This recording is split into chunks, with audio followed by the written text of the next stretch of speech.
Hello everyone. तो आज हम जो Himachal Pradesh staff selection commission का जो पेपर हुआ था जेई सिविल के लिए for the post code 900 exam की अगर मैं बात करूं तो 29 अगस्त 2021 को ये एग्ज़ाम आपका हुआ था। इस एग्ज़ाम का जो सीरीज़ डी है वो मेरे पास अवेलेबल है, तो इसी को आज हम लोग सॉल्व करेंगे। First question is this, select the incorrect statement. क्या बोल रहा है? इनकरेक्ट स्टेटमेंट आपको सिलेक्ट करना है। ठीक, पहला स्टेटमेंट देखिए क्या बोलता है, a critical path always begins at very first event. Critical path पहले इवेंट से शुरू होता है। क्या ये स्टेटमेंट सही है या गलत है? सबसे पहली बात तो अगर मैं किसी भी प्रोजेक्ट की बात करूं, तो माय डियर स्टूडेंट, प्रोजेक्ट आपका फर्स्ट इवेंट पे शुरू होगा और लास्ट इवेंट पे जाके खत्म होगा। अब इसके बीच में बहुत सारे आपको पाथ मिल सकते हैं। ठीक है, critical path is there, non critical path is there. ठीक है कि नहीं? बहुत सारे रास्ते आपको मिल सकते हैं लाइक दिस।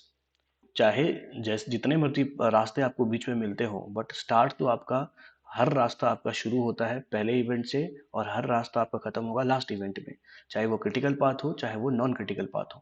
तो स्टेटमेंट, पहला स्टेटमेंट देखिए क्या बोलता है, a critical path always begin at very first event. बिल्कुल सही बात है, पहले इवेंट से शुरू हो जाता है। दूसरा स्टेटमेंट बोलता है a critical path always terminates at last event. बिल्कुल सही बात है, लास्ट में जाके खत्म होगा। तीसरा स्टेटमेंट क्या बोलता है, a critical activity control the project duration. अब देखिए ये क्रिटिकल एक्टिविटी की बात कर रहा है। सबसे पहले तो उसने क्रिटिकल पाथ के बारे में बात किया। क्रिटिकल पाथ क्या होता है? क्रिटिकल पाथ आपका वो पाथ होता है, मतलब कि अगर मैं टाइम वाइज अगर मैं बात करूं तो it is the shortest time wise path. ठीक है कि नहीं? जिस जिस पर्टिकुलर ड्यूरेशन में आप प्रोजेक्ट को खत्म कर सकते हैं। और क्रिटिकल पाथ के बीच में जो भी एक्टिविटीज होती हैं वो होती है आपकी क्रिटिकल एक्टिविटीज। इनमें अगर थोड़ा सा ऊपर नीचे भी अगर आप कर लेते हो तो वो प्रोजेक्ट के ड्यूरेशन को अफेक्ट करेगा। बिल्कुल सही बात है, प्रोजेक्ट के ड्यूरेशन को अफेक्ट करेगा। फर्दर लास्ट आपका स्टेटमेंट क्या बोलता है, तीनों स्टेटमेंट सही हो गए तो ऑब्वियस सी बात है ऑप्शन, अब आंसर आपका यही होगा। अब देखिए जिसको पढ़ ही लेते हैं, क्या बोलता है last statement, critical activity is the one for which free float is zero. अब एक चीज ध्यान में रखें, क्या चीज ध्यान में रखेंगे, अगर मैं क्रिटिकल एक्टिविटी की बात करता हूँ तो क्रिटिकल एक्टिविटी पे आपका जो टोटल फ्लोट होता है, टोटल फ्लोट जो होता है ना बेटा, वो जीरो होता है। कहाँ पे वो जीरो होता है? वो total float is zero at critical activity, critical activity, ना कि फ्री फ्लोट। तो answer will be your option number D will be your correct answer. तो option number D will be your correct answer और यही आपका गलत statement है। चलिए next question, question number to.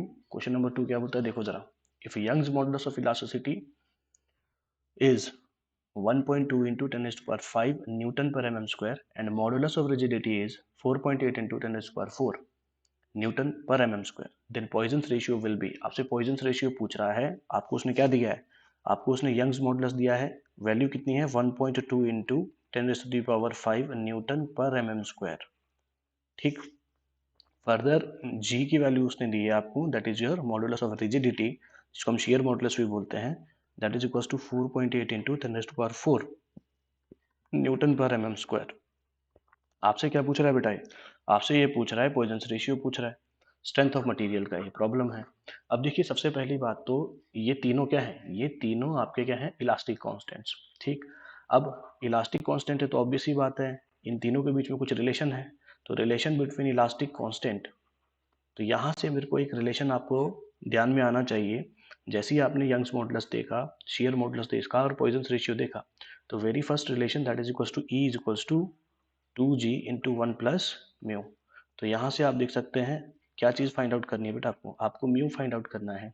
जी और ई आपको दे रखा हुआ है, नथिंग। अब इसमें क्या रहेगा, आपको वैल्यूज पुट करनी है। जैसे आप वैल्यूज पुट करेंगे 1.2 into 10 raise to power 5 must be equals to 2 times of g, कितना बेटा 4.8 into 10 raise to power 4 into 1 plus mu. तो फर्दर अगर आप यहाँ पे देखो तो 12 चौके 48, ठीक है कि नहीं? अब रह क्या गया, दिस 10 टू पावर 4 दिस, तो कितना हो गया 10/8 that is equals to 1 plus mu. तो फर्दर बाय सॉल्विंग दिस, जैसे ही आप इसको सॉल्व करते हो तो म्यू इज इक्वल्स टू कितना बेटा 10 माइनस 8/8, तो that is equals to 2/8, 2/8 that is equals to 1/4। तो वैल्यू विल बी 0.25। तो म्यू की वैल्यू कितनी आ गई बेटा 0.25। तो अगर आप आंसर देखो तो option number A will be your correct answer. ठीक, अब देखिए थर्ड क्वेश्चन। थर्ड क्वेश्चन क्या बोलता है, the most accurate method for determination of water content in laboratory is. This problem is for soil mechanics. Problem is for soil mechanics. आपसे पूछ रहा है वाटर कंटेंट फाइंड आउट करने का सबसे एक्यूरेट मेथड कौन सा है, मोस्ट एक्यूरेट मेथड। तो माय डियर स्टूडेंट्स, ऑप्शंस देखते हैं। ऑप्शन क्या बोलता है, sand bath method, oven dry method, pycnometer method and calcium carbide method. अब देखिए सैंड बाथ मेथड की अगर मैं बात करूँ तो ये तो आपका क्या है बेटा, फील्ड मेथड है। दूसरी ओर सैंड बाथ मेथड में हम लोग करते क्या है, सैंड बाथ मेथड में हम लोग क्या करते हैं, एक टब ले लेते हैं जिसमें हम सैंड भर लेते हैं, उसमें क्या करते हैं बेटा, सैंपलिंग कर लेते हैं, ठीक है कि नहीं, वेट सैंड ले लेते हैं, उसको सुखा लेते हैं। दूसरी ओर सैंड बाथ मेथड में नीचे से आपने क्या दे रखा है बेटा, स्टोव दे रखा है। तो टेम्परेचर का यहाँ पे ऐसा कोई भी कंट्रोल आपको देखने को नहीं मिलता है। तो यहाँ से जो आपको रिजल्ट मिलते हैं वो इतने एक्यूरेट नहीं मिलते हैं। फर्दर सेकंड ऑप्शन ये cancel. Second option oven dry method. Oven dry method की अगर मैं बात करूँ तो हम लोग करते क्या है, यहाँ पे एक खाली डब्बा ले लिया, फर्दर उसमें क्या कर दिया, वेट सॉइल डाल दिया, उसको क्या करते हैं 24 आवर्स के लिए ओवन में डाल देते हैं। अब फर्दर जब हम ओवन में इसको डालेंगे 24 आवर्स के लिए, यहाँ पे हमने क्या कर रखा है, ओवन है आपके पास, तो यहाँ पे टेम्परेचर आप लोग कंट्रोल कर सकते हो, ठीक है कि नहीं, टेम्परेचर कंट्रोल आप कर सकते हो। और अगर मैं टेम्परेचर की बात करूँ तो for inorganic soil, inorganic soil the temperature is to between, कितने के बीच में होना चाहिए, 105 डिग्री से लेके 110 degree Celsius. In no condition 110 degree Celsius से ज़्यादा आपका टेम्परेचर नहीं बढ़ना चाहिए। क्यों नहीं बढ़ना चाहिए, क्योंकि जो सॉइल स्ट्रक्चर के अंदर जो आपके पास स्ट्रक्चरल वाटर होता है उसको हमें कभी डिस्ट्रॉय नहीं करना होता है। अगर स्ट्रक्चरल वाटर को हम डिस्ट्रॉय कर लेंगे तो फर्दर आपको इस सॉइल सॉलिड को आपको ब्रेक करना पड़ेगा, ठीक है। इसलिए टेम्परेचर हम 110 डिग्री से ज़्यादा किसी भी कंडीशन में हम नहीं रखते हैं। अब ये कंडीशन जो सिर्फ और सिर्फ ओवन ड्राई मेथड में ही आप लोग यहाँ पे मेंटेन कर पाते हो टेम्परेचर। ऑर्गेनिक सॉइल की बात करूँ तो 60 डिग्री सेल्सियस से ज़्यादा आप लोग नहीं बढ़ाएंगे आप लोग टेम्परेचर, ठीक है कि नहीं। तो टेम्परेचर कंट्रोल का जो आपके पास ऑप्शन है वो सिर्फ और सिर्फ ओवन ड्राई मेथड में आपको देखने को मिलता है, ठीक। तो this method is coming out to be most accurate method. Similarly pycnometer, pycnometer की अगर मैं बात करूँ तो यहाँ पे अगर आपको वाटर कंटेंट फाइंड आउट करना है तो यहाँ से अगर वाटर कंटेंट फाइंड आउट करना है तो आपको स्पेसिफिक ग्रेविटी जो है सॉइल सॉलिड्स का वो आपको मालूम होना चाहिए, ठीक है कि नहीं। तो यहाँ से जो वैल्यूज है ऐसा इतनी जो आपके एक्यूरेट है वो आपको निकल के नहीं आती है। Fourth one is your calcium carbide method. Calcium carbide method की अगर मैं एक कैरेक्टरिस्टिक की बात करूँ तो that is this is your quickest method, quickest method, ठीक है कि नहीं। ये सबसे फास्ट मेथड है, 5 से 7 मिनट में रिजल्ट दे देता है, but this is not as much accurate, that much accurate नहीं है ये जितना ओवन ड्राई होता है। तो option number B will be your correct answer, ठीक है। चलिए next question is this, question number 4 क्या बोलता है, question number 4 is telling due to a rise in temperature, the viscosity and unit weight of percolating fluids are reduced to 60% and 90%। बोलता है if other things remaining constant, the coefficient of permeability is, coefficient of permeability पूछ रहा है, ठीक है। अब अगर इस प्रॉब्लम की बात करूं तो this problem is again from soil mechanics, this problem is again from soil mechanics, ठीक। अब देखिए आपको बोल रहा है कि विस्कोसिटी और यूनिट वेट आपका रिड्यूस हो रहा है, तो आपसे पूछ रहा है कि फर्दर परमेबिलिटी के ऊपर क्या फ़र्क पड़ेगा। माय डियर स्टूडेंट्स, अगर मैं विस्कोसिटी की बात करूं और यूनिट वेट की बात करूं तो यहाँ से जो मैं परमेबिलिटी का जो एक रिलेशन मेरे को याद आता है that is your Kozeny, Kozeny Carman's equation, Kozeny Carman's equation. तो as per Kozeny Carman's equation क्या बोलता है, this permeability that is equal to, ठीक, ये रिलेशन है। अब स्टेटमेंट पढ़ो जरा क्वेश्चन का, क्वेश्चन का स्टेटमेंट क्या बोलता है, if other things remaining constant, मतलब ये सारी चीजें और ये सारी चीजें बिल्कुल सेम है, ये चेंज नहीं होती। सिर्फ चेंज क्या हो रहा है, change will be in gamma and mu, change will be in gamma and mu, ठीक। तो गामा और म्यू में आपका चेंज हो रहा है, कितना चेंज हो रहा है, ये आपको क्या बोलता है कि जो विस्कोसिटी है, विस्कोसिटी कितनी कम हो रही है बेटा, रिड्यूस टू 60%, क्या हो गया 0.6 टाइम। और और अगर आप यूनिट वेट की बात करें तो 0.9 टाइम्स ऑफ कितना बेटा, गामा। क्लियर है कि नहीं, इतना आपका रिड्यूस हो गया। अब पूछ रहा है परमेबिलिटी विल बी, तो कुछ नहीं करना है आपको, this K is equals to, obvious सी बात है, K is directly proportional to gamma upon mu.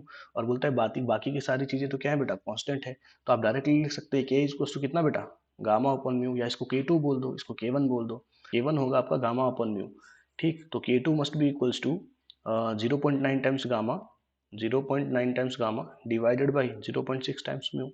तो अगर आप देखो तो दिस के2 मस्ट बी इक्वल्स टू, तो गामा अपॉन म्यू तो के1 हो गया, गामा अपॉन म्यू तो के1 हो गया। अगर आप इसको सॉल्व करते हो तो दैट इज इक्वल्स टू कितना बेटा, 1.5 टाइम्स।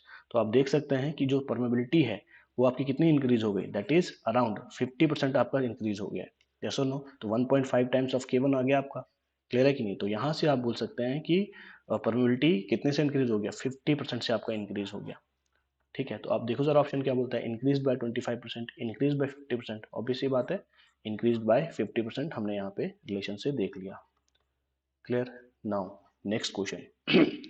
अब देखिए जरा, अगर मैं इस पेपर की बात करूं तो यहाँ पे सीरीज डी था मेरे पास अवेलेबल, और सीरीज डी में क्या था, क्वेश्चन नंबर 5 से लेके 54 तक आपका नॉन टेक्निकल पार्ट था, तो उसको हम स्किप कर रहे हैं, हम सिर्फ टेक्निकल पार्ट के ऊपर फोकस करेंगे।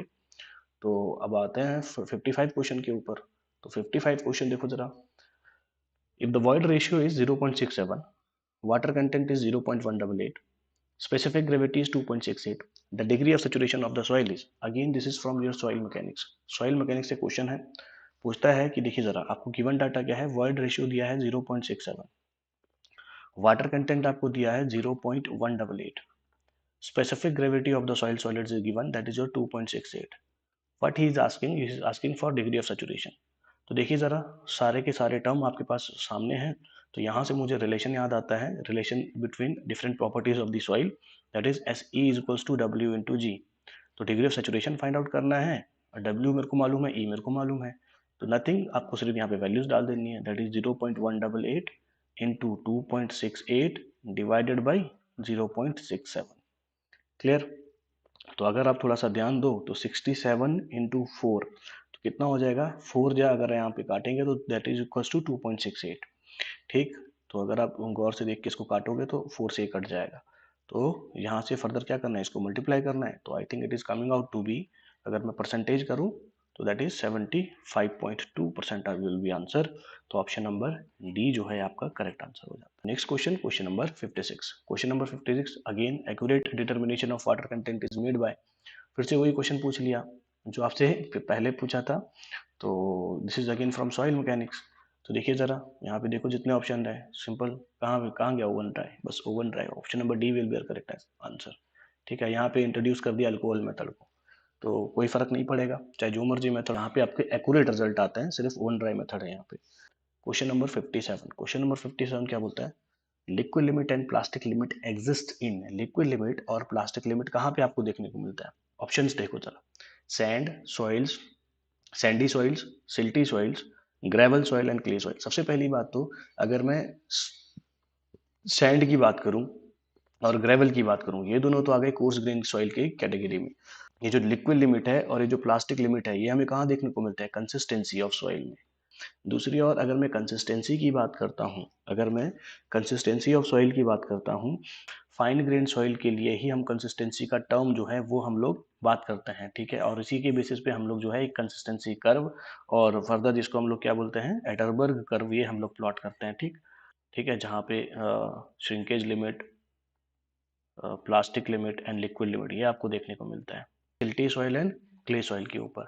अब अगर मैं सिल्टी सॉइल की बात करूं तो सिल्टी सॉइल का जो बिहेवियर होता है वो होता है फाई और सी दोनों इसमें रहते हैं, ठीक है कि नहीं।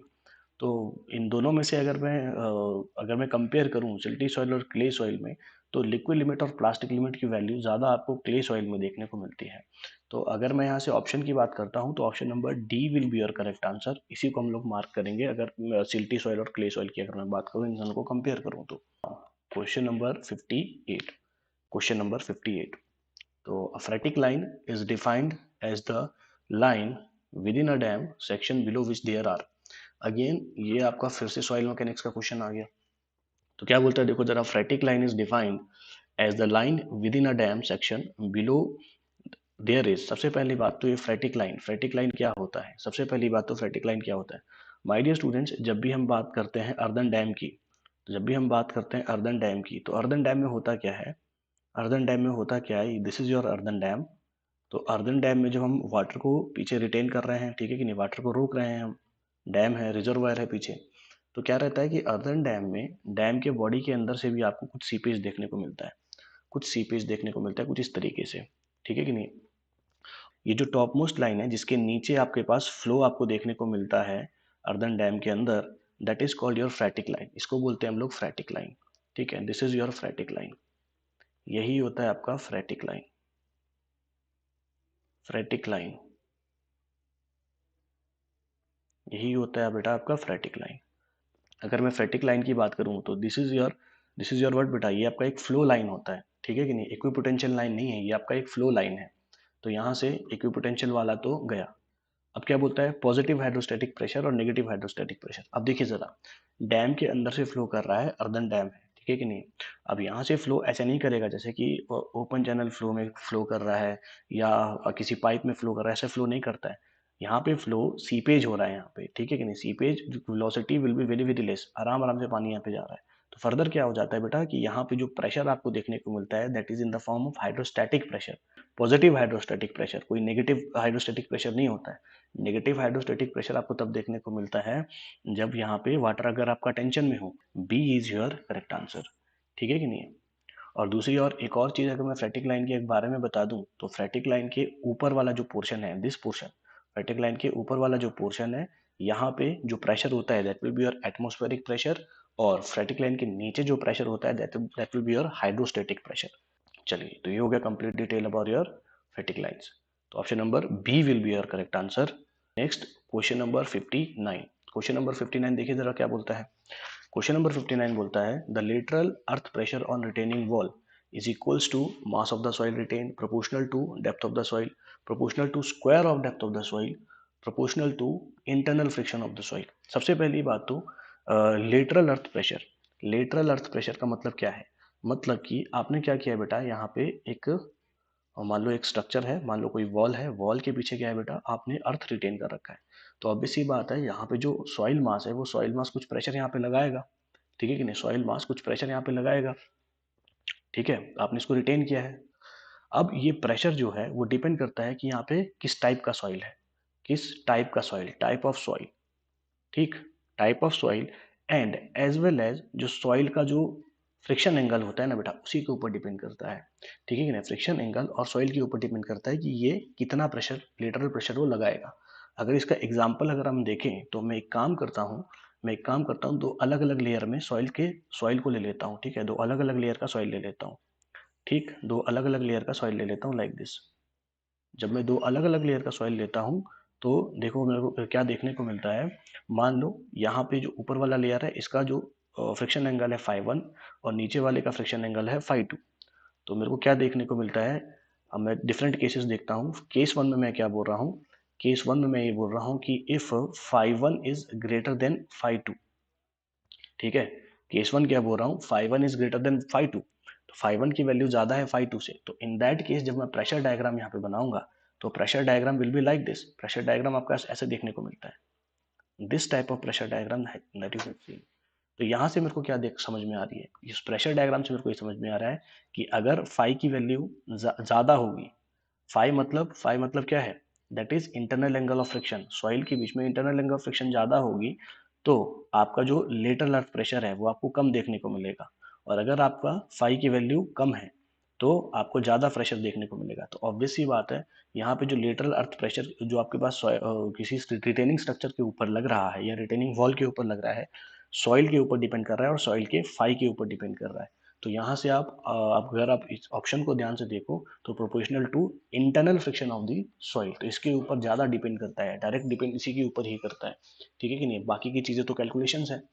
क्लियर, तो option number D is your correct answer. Now question number 60। Question number 60 previous question की अगर मैं बात करूँ तो this is again from soil mechanics, ये भी आपका सॉइल से था। और क्वेश्चन नंबर 60 की बात करूँ तो देखो जरा क्या बोलता है, total active earth pressure due to the dry backfill with no surcharge acts at h/3 below the base of the wall is directly proportional to। यह भी आपका सॉइल मैकेनिक्स से है, आपका अर्थ प्रेशर थ्योरी से पूछा गया है। क्या बोल रहा है देखिए जरा, ये वही बात कर रहा है, अगेन अर्थ प्रेशर की बात कर रहा है। ये आपके पास वॉल है और फर्दर क्या बोलता है, आपने सॉइल रिटेन कर रखा है। The total active earth pressure, total active earth pressure जो आपके पास सॉइल के ऊपर लगता है, टोटल एक्टिव अर्थ प्रेशर, इसका पूछ रहा है कि ये जो टोटल एक्टिव अर्थ प्रेशर आपकी सॉइल के ऊपर लगता है this PA with no surcharge, surcharge नहीं है आपके पास, ठीक है, एक्ट्स एट h/3, ऑब्वियस ही बात है this will be act at h/3। इसके बारे में पूछ रहा है कि इज डायरेक्टली प्रोपोर्शनल टू, ये किसके प्रोपोर्शनल होता है। सबसे पहली बात तो अगर मैं वॉल की बात करूं तो this is wall of h height, ठीक है, और यहाँ पे अगर मैं बेस पे प्रेशर की बात करूं तो दैट इज इक्वल टू के इंटू गामा इंटू एच, इतना प्रेशर ये बेस पे लगाता है। और फर्दर मैं अगर टोटल प्रेशर की बात करूं तो total pressure will be the area of this pressure diagram, इस प्रेशर डायग्राम का area that is equal to half into K into gamma into H, ठीक है। तो फर्दर अगर मैं पी ए की बात करूँ तो that is equals to half into K into gamma into H square. तो आप देख सकते हैं is directly proportional to H square.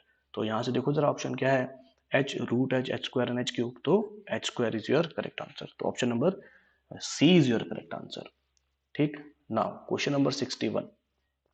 Question number 61 क्या पूछता है, the angle of internal friction is maximum for, angle of internal friction maximum किसके लिए होगा, angular grained soil sand, angular grained dense sand, round grained dense sand and round grained loose sand. सबसे पहली बात, internal angle of friction की अगर मैं बात करूं तो फाई आपके पास जो इंटरनल फ्रिक्शन एंगल होता है, इंटरनल फ्रिक्शन जो आपके पास एंगल होता है, तो वो हमेशा डेंस कंडीशन में जब भी आपका सॉइल रहता है तो ऑब्वियस सी बात है वहाँ पे फाई की वैल्यू ज़्यादा है as compare to your loose condition, ठीक है कि नहीं। सबसे पहली बात तो डेंस, ठीक।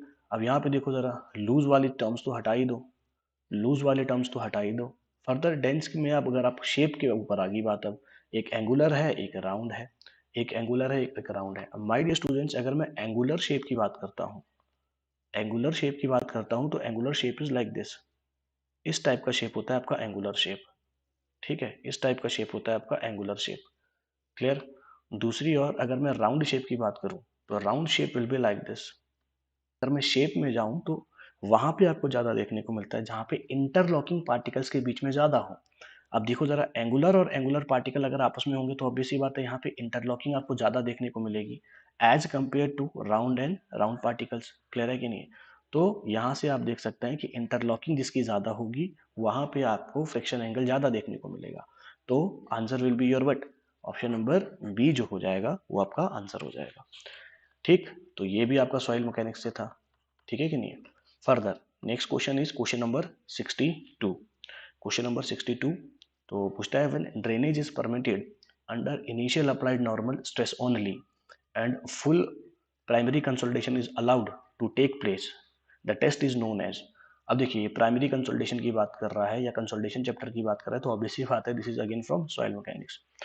क्वेश्चन को ध्यान से पढ़ते हैं फिर से, क्या बोलता है, when drainage is permitted under initially applied normal stress only, ठीक है, जब इनिशियली स्ट्रेस आप लगा रहे हो तो उसी टाइम आप लोग ड्रेनेज को अलाउ कर रहे हो and full primary consolidation is allowed to take place, the test is known as. तो अगर मैं इसको ध्यान से देखूं तो this is problem from your triaxial test, triaxial test से बेटा ये आपका प्रॉब्लम है, ठीक है। ट्राइएक्सियल शियर टेस्ट जो होता है वहां से आपका प्रॉब्लम है। अब ट्राइएक्सियल शियर टेस्ट की बात करूं तो ये हम दो स्टेजेस में क्या करते हैं, इसको दो स्टेजेस में हम लोग परफॉर्म करते हैं। One is your confining stage, confining stage and another is your deviator stage, deviator stage, ठीक। दो स्टेजेस में होता है, ठीक। कन्फाइनिंग स्टेज की अगर मैं बात करूं तो कन्फाइनिंग स्टेज में हम लोग करते क्या है, एक सॉइल सैंपल ले लिया, ठीक है कि नहीं, सॉइल सैंपल ले लिया लाइक दिस, इसको वहाँ पे रबर मेम्ब्रेन लगा दिया बीच में और फर्दर आपने वाटर से भर दिया, वाटर से भर दिया तो water will be acting as, जो आपके पास प्रेशर होता है, लेटरल प्रेशर होता है, उसकी तरह वाटर आपका काम करता है, कन्फाइनिंग प्रेशर इसको बोलते हैं हम लोग, सिग्मा 3, ठीक, सिग्मा 3 विल बी एक्टिंग। और फर्दर यहाँ पे आपने कुछ वॉल्व्स आपने प्रोवाइड कर रखे होते हैं in case of triaxial shear test, कुछ वॉल्व्स आपने प्रोवाइड कर रखे होते हैं। अब ये वॉल्व्स आपके ओपन हैं या क्लोज्ड हैं, ये वॉल्व्स आपके ओपन है या क्लोज्ड है, ये दो स्टेजेस में, ठीक है, वो वहीं उसी के थ्रू हम बता सकते हैं कि कौन सा टेस्ट आप लोग परफॉर्म कर रहे हैं। अब ये वॉल्व ओपन या क्लोज हम कब रखेंगे, कहाँ से हम लोग सॉइल लेके आ रहे हैं और कौन सा टाइप का आपका सॉइल है उसके ऊपर डिपेंड करता है, और किस टाइप की लोडिंग आप करने वाले हो, शॉर्ट टर्म करने वाले और लॉन्ग टर्म करने वाले हो, ठीक है कि नहीं, उसी के ऊपर डिपेंड करता है कि आप वॉल्व ओपन रखेंगे या क्लोज रखेंगे दोनों स्टेजेस में। अब फर्दर अगर मैं कन्फाइनिंग स्टेज और डिविएटर स्टेज की बात करूं और टाइप ऑफ टेस्ट की अगर मैं बात करूं तो माय डियर स्टूडेंट्स ध्यान में रखेंगे, कन्फाइनिंग स्टेज की अगर मैं बात करूं तो this stage is related to consolidation, ये आपका कंसोलिडेशन से रिलेटेड है, ठीक। और डिविएटर स्टेज की बात करूं तो this term is related to drainage condition, ठीक। देखिए अब जैसे कि मैंने कहा कन्फाइनिंग स्टेज और डेविएटर स्टेज दो स्टेजेस आपके होते हैं शियर टेस्ट में। अब देखिए आप वॉल्व को ओपन रखते हो या क्लोज रखते हो उसके ऊपर आपका टेस्ट का जो नाम है वो हम लोग रेफर करते हैं, ठीक। अब देखिए अगर मैं बोलता हूं कि आपने पहले स्टेज में, कन्फाइनिंग स्टेज में, ये आपने जो वॉल्स आपने प्रोवाइड कर रखे हैं, ठीक है, ड्रेनेज पाथ जो आपने प्रोवाइड कर रखा हुआ है, ये वॉल्स अगर आप लोग क्लोज रखते हो इनिशियल स्टेज, कन्फाइनिंग स्टेज पे, ठीक है कि नहीं, और डिविएटर स्टेज, इस स्टेज पे भी आप लोग इसको क्या करते हो, क्लोज करके रखते हो, तो जो टेस्ट होगा, तो आपने क्या कर दिया, यहाँ पे कंसोलिडेशन होने दिया क्या, नहीं होने दिया, क्योंकि वाटर को आपने एक्सपेल आउट होने नहीं दिया, तो ये क्या हो गया, अनकंसोलिडेटेड, अनकंसोलिडेटेड। ठीक, दूसरे स्टेज में भी आपने क्या कर दिया, वॉल्व को क्लोज रखा, तो ये क्या हो गया, अनड्रेन्ड, अनड्रेन्ड। तो ये टेस्ट कौन सा हो गया, अनकंसोलिडेटेड अनड्रेन्ड टेस्ट, इसको हम लोग यूयू टेस्ट बोलते हैं। This is called your UU test, and this is also called your quick test. This is also called your quick test. ठीक, दूसरा देखो जरा, दूसरा क्या बोलता है, दूसरा कंडीशन देखो, अगर आपने कन्फाइनिंग स्टेज में वॉल्व को ओपन रखा है और डिविएटर स्टेज में भी वॉल्व को ओपन रखा है, तो in that case the name of the test will be consolidated drained test. Consolidated drained test जो है टेस्ट का नाम हो जाएगा। ठीक, अगला कंडीशन क्या है, इनिशियली आपने ओपन रखा है कंसोलिडेशन वाले कन्फाइनिंग स्टेज में जब आप लोग सिग्मा 3 लगा रहे हो, और फर्दर जैसे आपने डिविएटर्स टेस्ट लगाया, आपने क्या कर दिया, वॉल्व को क्लोज कर दिया, तो test will be consolidated undrained, undrained test. तो अब देखो जरा, ध्यान से देखो जरा, क्वेश्चन क्या बोल रहा है आपको, देखो जरा कि when drainage is permitted in initially applied normal condition, मतलब इनिशियली आपने क्या कर रखा है, अलाउड कर रखा है, मतलब दो कंडीशन आपके मैच कर गए, ये दो नाम आपके मैच कर रहे हैं पहला स्टेज से। अब क्या बोलता है, and fully primary consolidation is allowed to take place, मतलब सेकंड स्टेज की वो बात ही नहीं कर रहा है, तो इसका मतलब सेकंड स्टेज में उसने क्या कर रखा है, वहां पे वॉल्व क्या रखा है, उसने क्लोज रखा है, वो बोल रहा है कि सिर्फ प्राइमरी कंसोलिडेशन इज अलाउ कर रहे हैं, तो दिस, अब यहां से अगर मैं इन दोनों कंडीशन के थ्रू अगर मैं नाम देखूं, तो नाम क्या हो जाता है, क्या हो जाता है, कंसोलिडेटेड अनड्रेन्ड टेस्ट। तो option number C will be your correct answer, consolidated undrained test. Next question देखिए, चलिए next question is this, question number 63।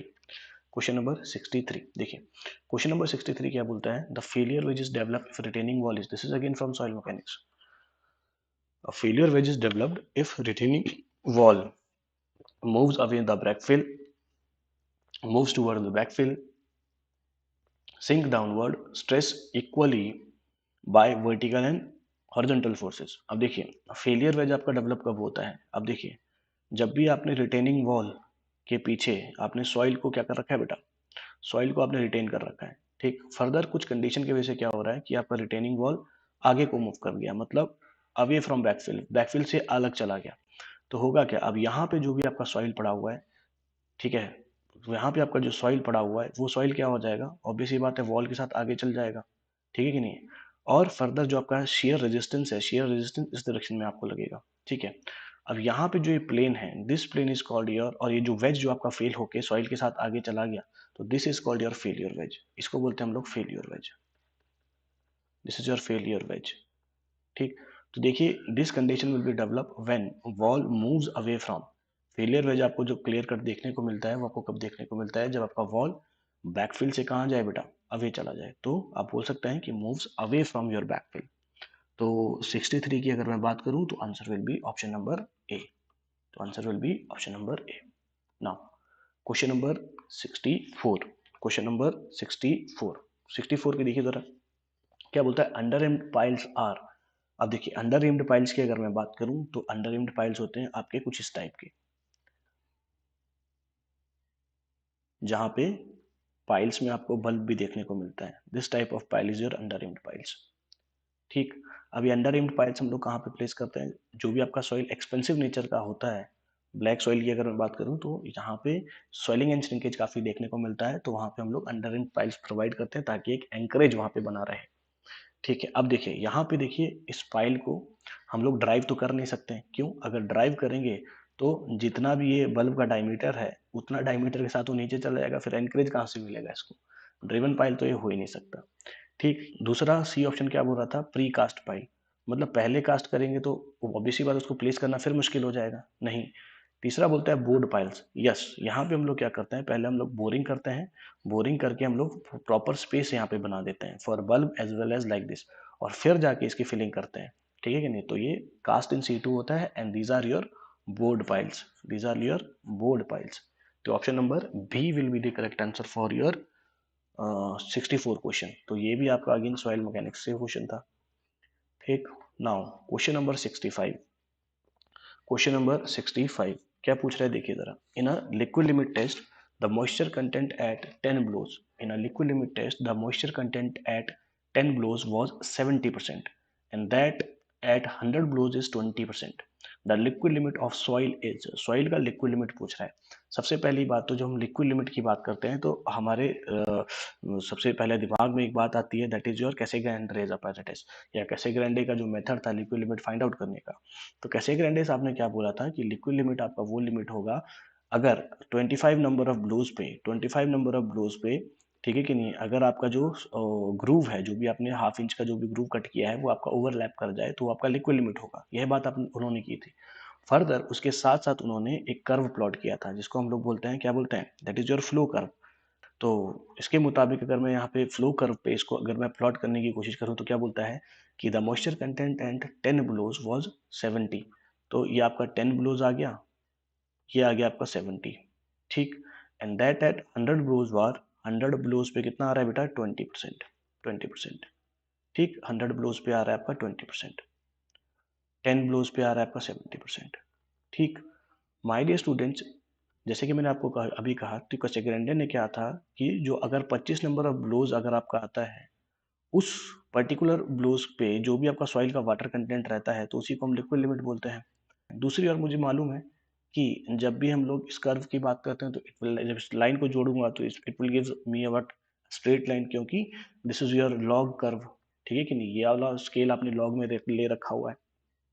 ठीक है, अब देखिए यहाँ से हम आराम से इस प्रॉब्लम को फाइंड आउट कर सकते हैं। मेरे को ये वैल्यू चाहिए, ये वैल्यू चाहिए, ठीक है कि नहीं। अब यहाँ पे आप देखें तो यहाँ पे आप अगर गौर से इस प्रॉब्लम में अगर देखें तो व्हाट यू हैव, आपके पास एक ये वाला ट्राइंगल है, ठीक है कि नहीं, जिसकी वैल्यूज मुझे मालूम है, और और एक मेरे पास ये वाला ट्राइंगल है अंदर वाला, this triangle that I have. एक ट्राइंगल मेरे पास ये वाला है, ये वाला। ठीक, ये दो ट्राइंगल है। फर्दर मुझे एक और चीज मालूम है, क्या चीज मालूम है, स्लोप विल बी सेम, क्योंकि स्ट्रेट लाइन ज्वाइन कर रहा है, स्लोप आपका सेम है। ठीक, अगर मैं इस लाइन की बात करूं the value will be 20% and 70%, that is equal to 50। और इस लाइन की बात करूं द वैल्यू विल बी कितना बेटा, 90। ठीक, फर्दर अगर मैं ये छोटे वाले ट्राइंगल की बात करूं, इसके अंदर 25 से लेकर 100 के बीच में कितना बेटा, 75। यस और नो। और मेरे को सिर्फ इसकी वैल्यू मालूम चाहिए, यहां से लेके यहां तक की वैल्यू मेरे को मालूम हो जाएगी। क्लियर है कि नहीं। तो by applying similar triangle method from similar triangles, मैं यहां से निकाल सकता हूं क्या बेटा, x upon 75 must be equals to 50 upon 40। तो बाय सॉल्विंग दिस x की वैल्यू मेरे पास जो आती है आसपास में 40 या 41, 41.67, अराउंड 42% के आसपास मेरे को x की वैल्यू आ रही है। ठीक, 42% की वैल्यू आ रही है मेरे को यहाँ से लेके यहाँ तक, मतलब यहाँ से लेके यहाँ तक जो वैल्यू है that is your 42%, 42%। My dear students, अगर मैं वाटर कंटेंट की बात करूँ तो यहाँ से लेके यहाँ तक तो मेरे को मालूम है दैट इज योर 20%। तो लिक्विड लिमिट की अगर मैं बात करूँ तो liquid limit must be equals to this, कितना बेटा, 20% प्लस दिस 42%। यस और नो। तो liquid limit that is equals to कितना बेटा, 42 plus 20 that is equals to 62%। तो ये आ गई आपकी लिक्विड लिमिट की वैल्यू। ठीक, अब ऑप्शन देखो जरा क्या है लिक्विड लिमिट का, 35%, 50%, 65% एंड 55%। तो आंसर विल बी 62%। तो अगर मैं नियर बाय वैल्यू देखूं तो 65 is your near by value, तो आंसर में इसको मार्क कर दूंगा। दूसरी ओर माय डियर स्टूडेंट्स, इस क्वेश्चन को आप लोग वन पॉइंट मेथड और इससे भी सॉल्व, वन पॉइंट मेथड से भी आप सॉल्व कर सकते हो, बट यहाँ वहां पे आपको बहुत सारी चीजें देखनी पड़ेगी। यहाँ पे देखो जरा, एक छोटे से ट्राइंगल से सिमिलर ट्राइंगल करके 2 स्टेप में आपका क्वेश्चन निकल गया। ठीक, दूसरी ओर आप बोल रहे होंगे सर यहाँ पे लॉग लूप वाले फंडे भी हैं, ठीक है कि नहीं। अगर आप लॉग की चीजें यूज करते हो तो अप्रोक्सीमेट आंसर बेटा आपका यही आएगा, ठीक है कि नहीं। तो मेरे पास एग्जाम में कैलकुलेटर तो है नहीं, ठीक है कि नहीं, कैलकुलेटर तो है नहीं, तो this is the best way to attempt this type of question. तो बेस्ट वे आपका यही रहता है इस क्वेश्चन को अटेम्प्ट करने का, तो आंसर भी आपको मिल जाता है।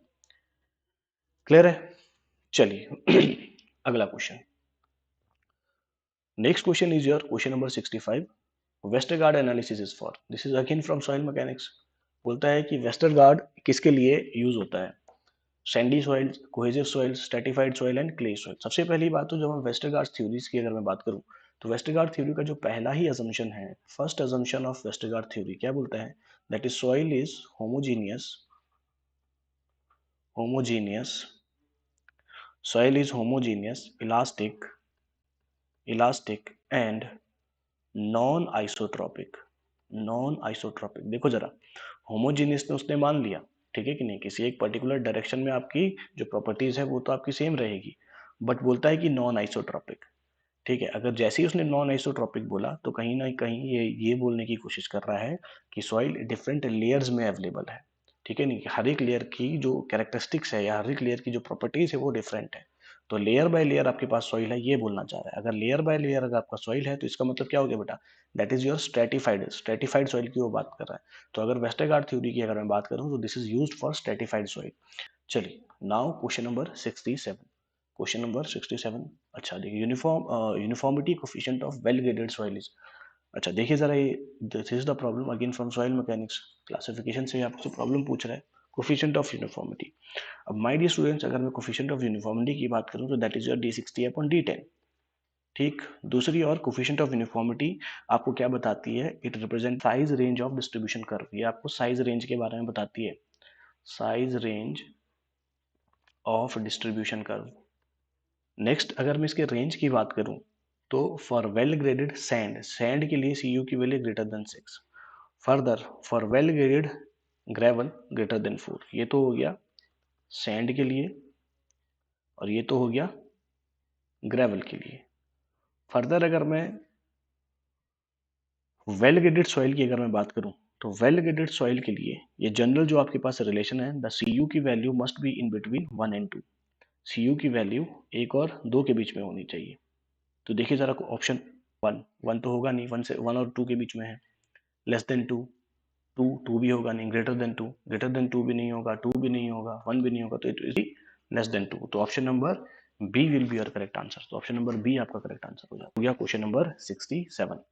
Now question number 68।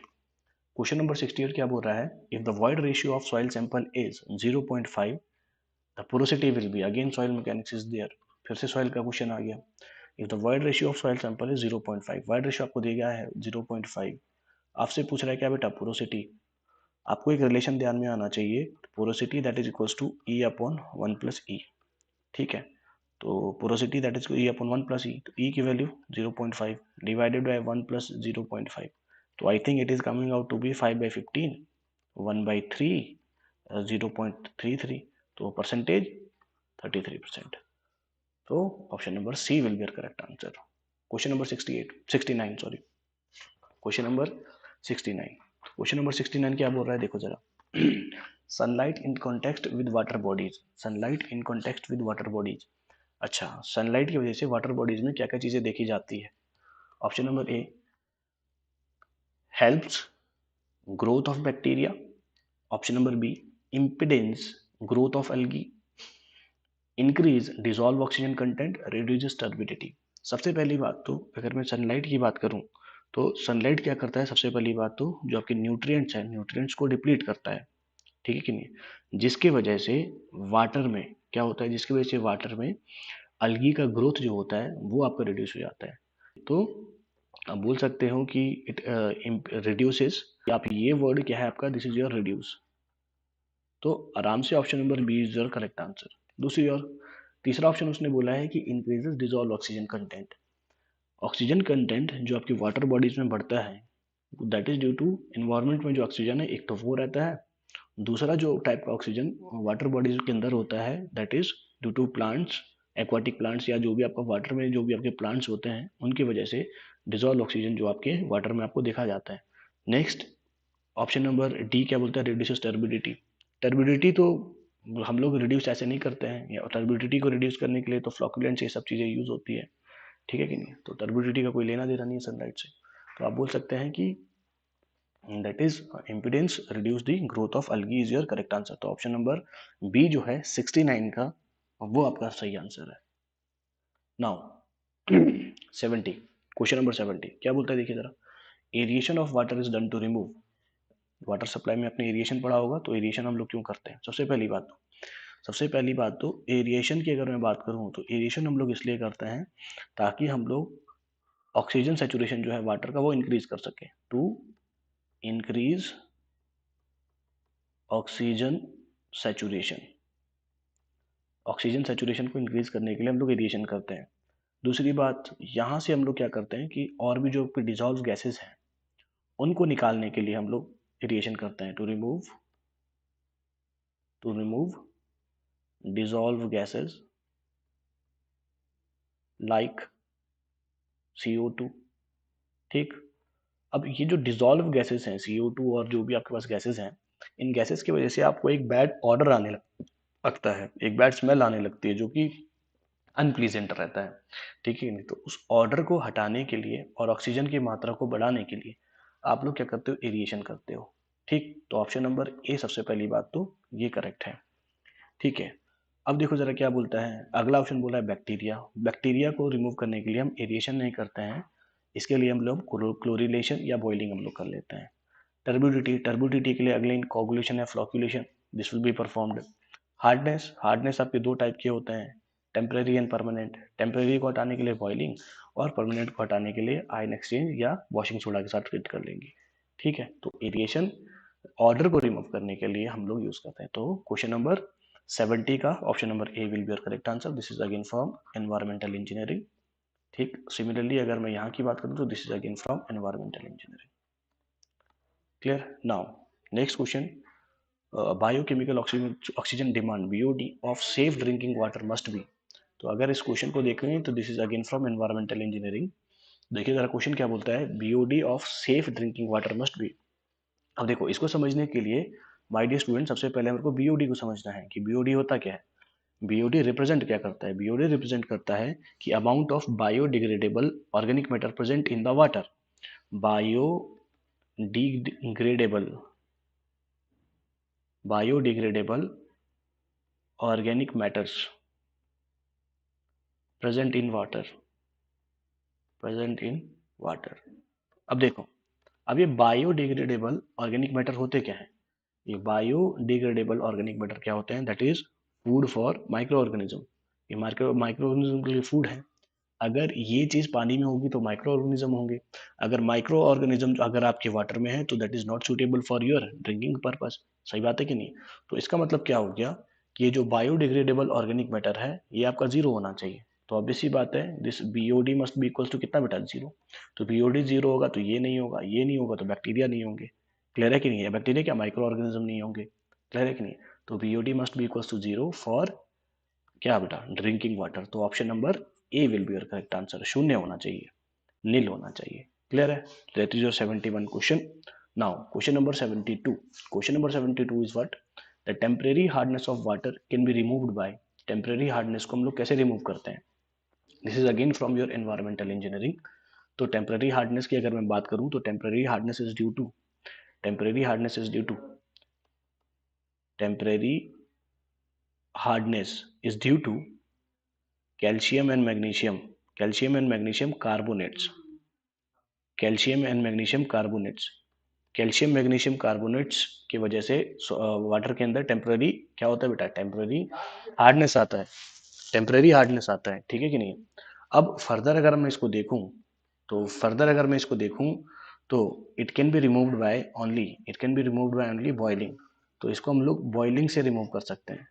ठीक है कि नहीं? टेम्पररी हार्डनेस को हम लोग बॉइलिंग से रिमूव कर सकते हैं। दूसरी तरफ अगर मैं बात करूं परमानेंट हार्डनेस की, अगर मैं बात करूं तो permanent hardness is due to calcium और मैग्नीशियम के जो सल्फेट्स और क्लोराइड्स होते हैं इनके वजह से आपके परमानेंट हार्डनेस आती है। और परमानेंट हार्डनेस को हम लोग बॉइलिंग से रिमूव नहीं करते हैं। यहाँ पे या तो आपको आयन एक्सचेंज मेथड यूज करना रहता है या तो आपको वॉशिंग सोडा के साथ ट्रीट करना रहता है, तब जाके आपका परमानेंट हार्डनेस रिमूव होता है। बट आपसे क्वेश्चन में क्या पूछा है, आपसे पूछा है टेम्पररी हार्डनेस। तो टेम्पररी हार्डनेस को माय डियर स्टूडेंट्स आप बॉइलिंग से रिमूव कर सकते हैं। तो option number A will be your correct answer. Clear है? चलिए, now question number 73। Question number 73, question number 73 क्या बोलता है? The rate of silting in a reservoir. Silting की बात कर रहा है। अगर मैं इसकी बात करूं तो this is from your irrigation engineering. तो सिल्टिंग की अगर मैं बात कर रहा है तो सिल्टिंग क्या बोलता है? क्वेश्चन देखो जरा, सिल्टिंग होता क्या है? सबसे पहली बात तो सिल्टिंग क्या होता है? तो जब हम रिजर्वायर की बात करते हैं, तो जब हम रिजर्वायर की बात करते हैं तो रिजर्वायर में क्या होता है? देखिए, हम क्या कर रहे हैं यहाँ पे? वाटर सेव कर, वाटर को स्टोर कर रहे हैं। वाटर को स्टोर कर रहे हैं, और वाटर स्टोर कर रहे हैं। अभी वाटर आ कहाँ रहा है? कहाँ से रहा है? वाटर ऑब्वियस सी बात है, रिवर से आ रहा है। ठीक है कि नहीं? रिवर से आ रहा है। अब रिवर जब अपने रास्ते में आता है, तो रिवर क्या करता है कि अपने साथ पार्टिकल्स को स्कोरिंग करके लेके आता है। ठीक है, स्कोरिंग करके पार्टिकल्स लेके आएगा। अब इन द एंड यहाँ पे आके उसकी वेलोसिटी कम हो गई है, रोक ही दी हमने, जीरो कर दी। जिसके बाद ये जो स्कोर किया हुआ पार्टिकल्स है, इसको यहाँ पे क्या कर देता है बेटा? डिपॉजिट कर देता है। डिपॉजिट कर देता है, इसी को बोलते हैं हम लोग सिल्टिंग। इसी को बोलते हैं हम लोग सिल्टिंग। इसी को बोलते हैं सिल्टिंग। अब सिल्टिंग की वजह से क्या होता है? सिल्टिंग की वजह से ये जो डैम है, इसके ऊपर एक एक्स्ट्रा प्रेशर इस सिल्ट की वजह से लग रहा है। एक तो हाइड्रोस्टैटिक प्रेशर लग रहा है, दूसरा सिल्ट की वजह से प्रेशर लग रहा है। फर्दर साथ के साथ डैम की एफिशिएंसी भी कम हो जाती है, क्योंकि डैम का काम यहाँ पे, ये जो सिल्ट है इसको रोकना नहीं है। डैम का काम है यहाँ पे वाटर को रोकना है। जितना वाटर को रोकेगा उतना ज़्यादा एफिशिएंट है। ठीक है कि नहीं? तो एफिशिएंसी भी डैम की कम हो जाती है। ठीक, ये सारी चीज़ें सिल्टिंग की वजह से देखने को मिलती है। बट ये सिल्टिंग पूछ रहा है कि सिल्टिंग क्या होता है? सिल्टिंग, अब क्वेश्चन पढ़ते हैं, क्वेश्चन क्या पूछ रहा है? क्वेश्चन क्या पूछ रहा है? The silting in reservoir is less in the beginning and increases thereafter, remains constant throughout, is more in the beginning, is more in the beginning and reduces in the end. अच्छा, अब ये पूछ रहा है कि silting आपका, silting की behaviour कैसे रहती है? ये बढ़ता है टाइम के साथ, वैसे ही रहता है, या रिड्यूस होता है? सबसे पहली बात, जब इनिशियल कंडीशन की बात करूं, तो जब हम वाटर को किसी भी जब आपने डेली लाइफ में देखा होगा कि वाटर को किसी भी फ्रेश एरिया से जब हम उसको फ्लो करवाते हैं, तो होता क्या है? शुरू में जितने भी पार्टिकल्स हो सकते हैं, वो पार्टिकल्स को धड़ाधड़ वहां से निकालता है। ठीक, बट आफ्टर जैसे आपका टाइम कंप्लीट होता जाता है, कुछ टाइम के बाद क्या होता है कि उस वहां से जो पार्टिकल्स है उसको रिमूव नहीं करता है। तो मतलब इनिशियली में स्कोरिंग बहुत हाई होता है। बट अगर स्कोरिंग हाई है, तो ऑब्वियस ही बात है यहाँ पे जो सिल्टिंग होगी वो भी हाई होगी इनिशियली। अब कुछ टाइम के बाद क्या होगा? वहां से स्कोरिंग का जो रेट होता है वो कम हो जाता है। अब स्कोरिंग का रेट है कम हो गया, तो मतलब पार्टिकल्स को कम अमाउंट में निकाल रहा है। ऑब्वियस सी बात है, फिर वो कम अमाउंट में यहाँ पे आके वो डिपॉजिट करेगा। तो यहाँ से आप देख सकते हैं कि सिल्टिंग जो होता है, सिल्टिंग आपका इनिशियली काफी ज्यादा होता है, मोर इन द बिगनिंग, बट धीरे धीरे वो क्या हो जाता है बेटा? कम हो जाता है। तो option number D will be your correct answer. तो option number D will be your correct answer. Clear है? तो 73 की अगर मैं बात करूं तो option number D will be your correct answer. Now question number 74। Question number 74 क्या बोल रहा है? Increase in population of rapidly growing city may be estimated by, and this is again your environmental engineering. Environmental engineering से आपका question है। पूछ रहा है कि increase in population of rapidly growing city, rapidly growing city का जो population है वो किस मेथड से हम लोग एस्टिमेशन कर सकते हैं? सबसे पहली बात तो, अगर मैं डिफरेंट मेथड्स की अगर मैं बात करूं, डिफरेंट मेथड्स की अगर मैं बात करूं, पॉपुलेशन फोरकास्टिंग की अगर मैं बात करूं, तो पॉपुलेशन फोरकास्टिंग जो गवर्नमेंट ऑफ इंडिया ने जो हमें रिकमेंड किया है, तो वो बोलते हैं कि पहला आपके पास मेथड है, that is your arithmetic method. Arithmetic arithmetic increase method. और अरिथमेटिक इंक्रीज मेथड की अगर मैं बात करूं, तो this method is used for old cities where growth of rate is constant. तो ये ओल्ड सिटीज के लिए सुटेबल है। ठीक, further second type of method is your geometrical method. Geometrical method, तो ज्योमेट्रिकल मेथड की अगर मैं बात करूं, तो this is for new and younger cities, for new and younger cities. And further, third one is your incremental method, incremental method। और incremental method की अगर मैं बात करूं, तो इसका जो वैल्यू आता है that is between these two, in arithmetic और ज्योमेट्रिक के बीच में आता है, and this is suitable for very very old cities, very very old cities, बहुत ज्यादा पुरानी सिटीज के लिए सुटेबल है। ठीक, अब देखिए क्वेश्चन क्या पूछ रहा है? क्वेश्चन पूछ रहा है कि रैपिडली ग्रोइंग सिटी। अब देखो, रैपिडली जहाँ पे पॉपुलेशन इंक्रीज होता है, ऑब्वियस ही बात है, जो आपके नए शहर होते हैं वहाँ पे आपको पॉपुलेशन का ग्रोथ आपको काफी तेजी से बढ़ता हुआ देखने को मिलता है, क्योंकि लोग वहाँ पे ज्यादा शिफ्ट होते हैं। ठीक है कि नहीं? As compare to old city and very old city, very old city से तो लोग वापस जाना भी शुरू कर देते हैं। ठीक है, अब देखिए तो रैपिडली ग्रोइंग सिटी की अगर मैं बात करूं तो यंगर सिटी की वो बात कर रहा है, तो ज्योमेट्रिकल मेथड आपका suitable, geometrical method as per government of India. तो क्वेश्चन नंबर 74 की अगर मैं बात करूं तो ज्योमेट्रिकल मेथड, तो option number B will be your correct answer. तो option number B will be your correct answer for question number 74। Now question number 75। Question number 75 क्या बोलता है देखो जरा, for Indian Indian conditions the waterborne macadam roads, the waterborne macadam roads are suitable if daily traffic does not exceed। यहाँ पे waterborne macadam की बात कर रहा है, तो वाटरबॉर्न मैकेडम की बात कर रहा है, तो एक चीज आप ध्यान से सुन लेना, क्या है कि अगर मैं टाइप्स ऑफ रोड्स की बात करूं तो रोड्स को दो टाइप्स में क्लासिफाइड किए जाते हैं। एक होता है आपका पेव्ड रोड्स, एक होता है आपका अनपेव्ड रोड्स। अगर मैं पेव्ड रोड्स की बात करूं तो पेव्ड रोड्स का कंडीशन क्या होता है कि एटलीस्ट वाटरबॉर्न मैकेडम जो है वो आपका हुआ होना चाहिए रोड पे। एटलीस्ट वाटरबोर्ड मैकेडम जो है वो आपका हुआ होना चाहिए रोड पे। वाटरबोर्ड मैकेडम में होता क्या है, यहाँ पे क्रस्ट स्टोन्स हम लोग लगाते हैं। क्रस्ट स्टोन्स को अच्छे से हम लोग क्या करते हैं बेटा, या बड़े बड़े पत्थर या क्रस्ट स्टोन्स को हम लोग लगाते हैं, उसके ऊपर रोलर चलाते हैं। फर्दर वॉइड्स को हम लोग स्क्रीनिंग मटेरियल या छोटे जो आपके पास जो बजरी है उससे हम लोग वॉइड्स है उसको फिल करते हैं। एंड फर्दर बाइंडिंग मटेरियल्स और वाटर के साथ हम लोग उसको कॉम्पैक्ट करते हैं। तो ये होता है आपका वाटरबोर्न मैकेडम। अब इसके लिए क्या बोलता है देखो जरा, इसके लिए रिकमेंडेशन क्या बोलता है देखो जरा आईआरसी। तो अकॉर्डिंग टू इंडियन कंडीशन, तो 2000 टन से ज्यादा डेली ट्रैफिक लोड है, ये बताइए, ये आपका डेली ट्रैफिक लोड 2000 टन से ज्यादा नहीं होना चाहिए। तो option number A will be your correct answer. This is from your highway engineering या transportation engineering, you can say that. ठीक, चलिए, तो 75 हो गया। Now 76, question number 76। Question number 76. Which of the following types of submerged soil is susceptible to liquefaction under earthquake shocks? तो अगर इस question की बात करें तो this is again for soil mechanics, जहां पे आपको लिक्विफेक्शन के बारे में बात पूछ रहा है। तो लिक्विफेक्शन की अगर मैं बात करूं तो लिक्विफेक्शन होता क्या है, डायनेमिक लोडिंग कंडीशन और सिज्मिक लोडिंग, या तो अर्थक्वेक से होगा या तो डायनेमिक लोडिंग, ठीक है, सॉइल के ऊपर। अब होता क्या है, due to this dynamic loading, dynamic और सिज्मिक लोडिंग, डायनेमिक और सिस्मिक लोडिंग से क्या होता है कि अगर आपके पास सॉइल लूज कंडीशन में पड़ा हुआ है तो उसका क्या होता है, वॉल्यूम वॉल्यूम जो है वो डिक्रीज होना शुरू हो जाता है।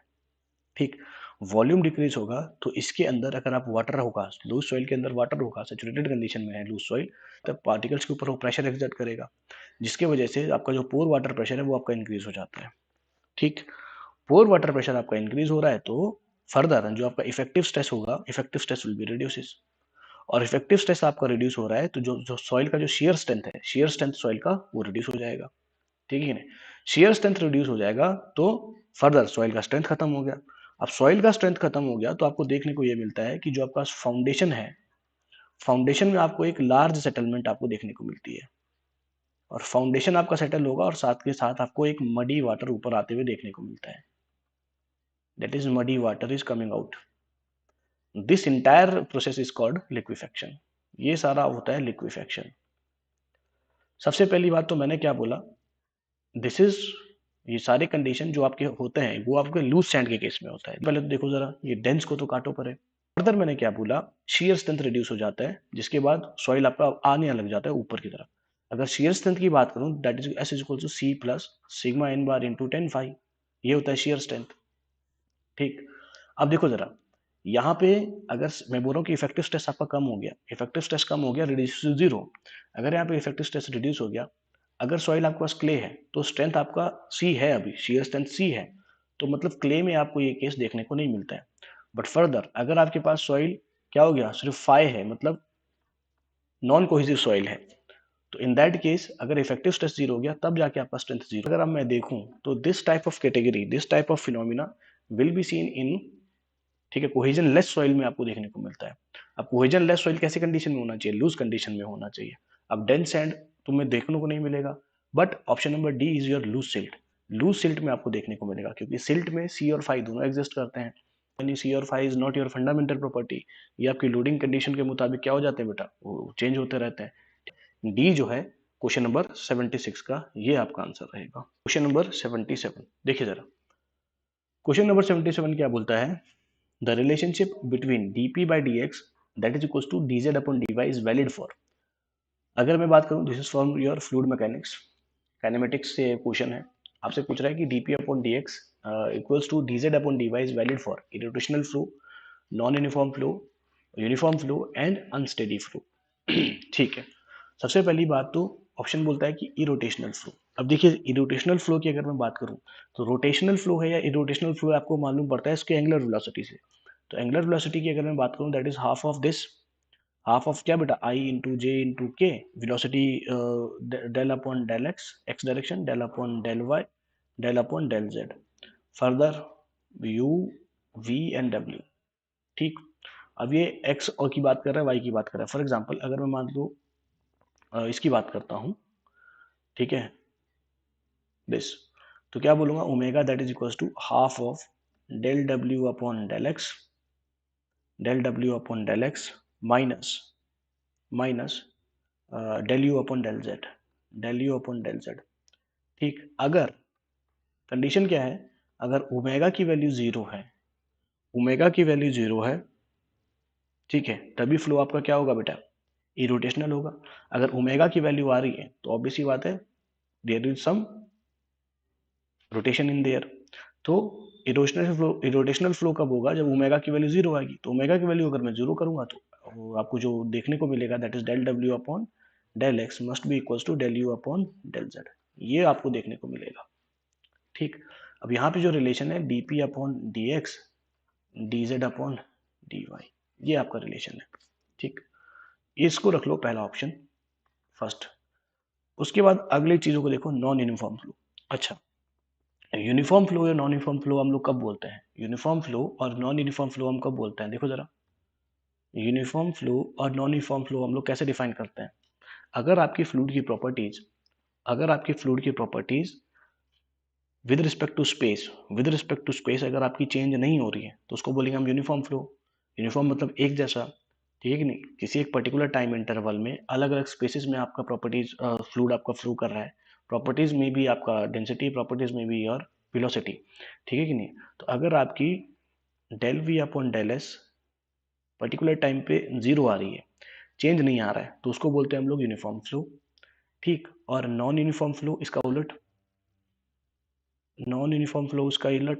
तो del V upon del S space with respect to time not equals to zero, तो चेंजेस नहीं आ रहे हैं, ये चेंजेस आ रहे हैं।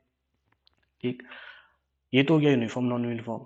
दूसरी बात, अगर मैं स्टेडी फ्लो की बात करूं, तो स्टेडी फ्लो आपको कब देखने को मिलता है, अब अगर आपकी properties with respect to time at a particular space, ये अगर आपकी टाइम के साथ अगर प्रॉपर्टीज आपकी वेरी नहीं कर रही है, चेंजेस जीरो आ रहे हैं, तो उसको बोले हम स्टेडी फ्लो।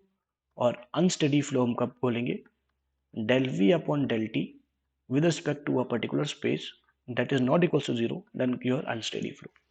तो यहां से देखो जरा, अगर मैं इन रिलेशंस को ध्यान में देता हूं, तो कहीं ना कहीं ये जो आपके इक्वेशन दिया है, दैट इज इस रिलेशन की तरफ मुझे इशारा कर रहा है। तो कहीं ना कहीं ये जो रिलेशन है, that is valid for your irrotational flow. Irrotational flow के लिए ये आपका रिलेशन जो है वो वैलिड है। तो यहाँ से ऑप्शन नंबर ए जो है 77 का, ये आपका करेक्ट आंसर हो जाता है। तो 77 का option number A will be your correct answer. Clear. Now question number 78। Question number 78 देखिए जरा। Question number 78, on a concrete road the camber is generally provided, this is again from your highway engineering या transportation, you can say that. बोलता है camber आप लोग कितना provide करेंगे in case of concrete roads. तो माय डियर स्टूडेंट्स, अगर मैं कैम्बर की बात करूं, तो कैम्बर बेसिकली डिपेंड करता है कि कौन सा सरफेस हम लोग रोड का प्रोवाइड कर रहे हैं, एंड मोर ओवर वो डिपेंड करता है आपके अमाउंट ऑफ रेनफॉल के ऊपर, हैवी रेनफॉल और लाइट रेनफॉल के ऊपर। ठीक है, तो आईआरसी का रिकमेंडेशन क्या बोलता है, देखिए जरा, अगर आप cement concrete and high type bituminous surface provide कर रहे हैं, high type bituminous surface provide कर रहे हैं, तो दो कंडीशन है आपके, एक तो आपका हैवी रेन है, एक आपका लो रेन है। देखिए रिकमेंडेशन क्या है, अगर आपका हैवी रेन है, अगर आपका हैवी रेन है तो जो आप कैम्बर प्रोवाइड करेंगे दैट इज 1 in 50। तो अगर परसेंटेज की बात करूं तो अराउंड 2% आपका ये आपको आता है। परसेंटेज की अगर मैं बात करूं तो that is around 2% it will come, 2% के आसपास, ठीक। और लो रेन में क्या बोलता है, that is 1 in 60, that is around 1.7%, simple. तो ऑप्शन आपको 1 in 20, 1 in 24, 1 in 30, 1 in 48, 1 in 48, 1 in 60, 1 in 60, 1 in 72। तो अब यहाँ से आप देख सकते हो कि 1 in 50 से लेके 1 in 60 के बीच में है। तो ऑप्शन नंबर कौन सा मारोगे आप, सी आप अपना अपना आंसर मार सकते हो। तो option number C 1 in 60 to 1 in 50 के बीच में होना चाहिए। तो ऑब्वियस सी बात है 1 in 48 टू 1 in 60 आप ले सकते हो। तो option number C will be your correct answer for question number 78, right. चलिए now question number 79। Question number 79 क्या बोलता है, the floating gradients are generally provided, this is again from your highway engineering. Floating gradient पूछ रहा है, ये कहाँ पे प्रोवाइड करते हैं, along the maximum gradient, along the minimum gradient, at summit curve और एट वैली कर्व। सबसे पहली बात तो फ्लोटिंग ग्रेडियंट होता क्या है, फ्लोटिंग ग्रेडियंट। अब देखिए my dear students, floating gradient आपका वो ग्रेडियंट होता है जिस ग्रेडियंट के थ्रू अगर आपका पर्टिकुलर व्हीकल आपका मूव कर रहा है और नीचे की तरफ उतर रहा है, ठीक है, नीचे की तरफ उतर रहा है, तो जिस वेलोसिटी से वो ऊपर चढ़ा था तो उसी वेलोसिटी से आराम से वो नीचे चल जाए without any application of brakes, ठीक है नहीं, उसमें कोई ब्रेक व्रूक नहीं लगना चाहिए, तो आराम से वो नीचे उतर जाए। तो ऑब्वियस सी बात है, नीचे उतरने की बात हो रही है तो ऑब्वियस सी बात है वो कहीं पे पीक पे भी तो चढ़ा होगा। तो पीक क्या हो गया आपका, सबमिट कर्व हो गया। तो फ्लोटिंग ग्रेडियंट हमेशा कहाँ प्रोवाइड करते हैं आप लोग, समिट कर्व से प्रोवाइड करते हैं, ठीक है कि नहीं है। तो आप बोल सकते हैं the gradient on which motor vehicle moving with a constant speed, the gradient on which, the gradient on which a motor vehicle moving with a constant speed, continues to descend, continues to descend with the same speed, with the same speed without any application of brakes, without any application of brakes। तो obvious ही बात है, descend कर रहा है मतलब उतर रहा है, तो उतरेगा कहाँ से, जब चढ़ेगा ऊपर।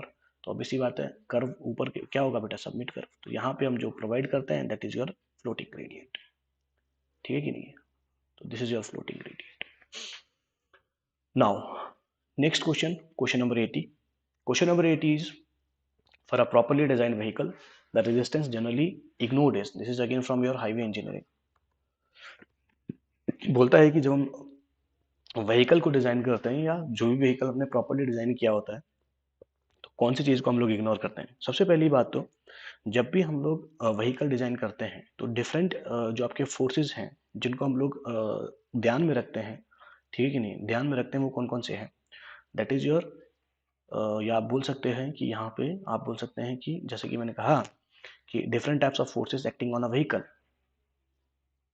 Different types of forces acting on a vehicle. तो अलग अलग व्हीकल की अगर मैं बात करूं तो जो डिफरेंट टाइप्स के फोर्सेस आपके लगते हैं व्हीकल के ऊपर, that is your aerodynamics, aerodynamic drag मतलब जो भी आपकी हवा चल रही है वो। दूसरा रोलिंग रेजिस्टेंस, रोलिंग रेजिस्टेंस मतलब जो भी आपके टायर मूव कर रहे हैं, ठीक है, उसकी वजह से जो रेजिस्टेंस है। फर्दर जो भी आपकी हवा आ रही है उसकी वजह से जो रेजिस्टेंस है, ठीक है, this is your rolling resistance. Third one is your up hill resistance, up hill resistance is this, gradient की वजह से जो भी आपका रेजिस्टेंस आ रहा है, चढ़ाई बढ़ाई की वजह से जो भी रेजिस्टेंस आ रहा है। And fourth one is your acceleration. तो ये चार चीजें आपको ध्यान में रखनी होती है व्हीकल को जब आप डिजाइन करते हैं तो, ठीक है। अब देखो जरा क्या बोलते हैं, किसको इग्नोर कर सकते हैं, विंड रेजिस्टेंस इसको हम इग्नोर नहीं कर सकते हैं, रोलिंग रेजिस्टेंस इसको इग्नोर नहीं कर सकते हैं, ग्रेड रेजिस्टेंस इसको हम इग्नोर नहीं कर सकते हैं, axle resistance yes this can be ignored.